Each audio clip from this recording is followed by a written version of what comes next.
It's TBISE, the best in sports entertainment. We're here live in Powers USA, TNS Media Group. There was a firing today in the NFL. The Chicago Bears have fired their head coach. A lot of people saw this coming, didn't think it was going to happen, at this point of the season, but kind of thought maybe at the end of the season they're probably going to fire him, but they decided to move forward at this point. I believe there's a lot of factors that played into this. The main factor, I believe, is the fact that they lost 6 straight games. And then they blew the game the other day with 33 seconds on the clock versus the Detroit Lions. They were down 3 points with 33 seconds to go. Quarterback was sacked. They never called a timeout. Play ran out, ended up throwing a hopeful, wishful pass downfield, hoping someone catches it, but they were unable to come up with the actual win. A lot of people blamed it on the 6-game losing streak and that actual play alone, which cost them the game.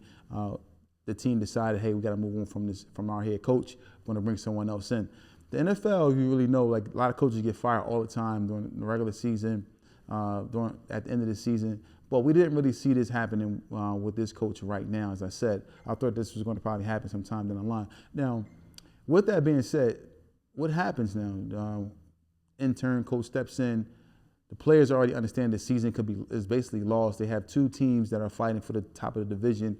One of the teams going to make the wild card is the Minnesota Vikings and the Green Bay Packers. Both are having a great season.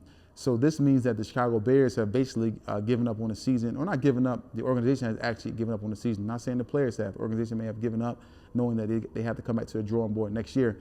So we'll see what happens. Caleb Williams do have a young quarterback who's going to continue to grow. A lot of people were saying that he was a problem, but he's young. He had to take some growing points and so forth and so on to allow him to grow as a player.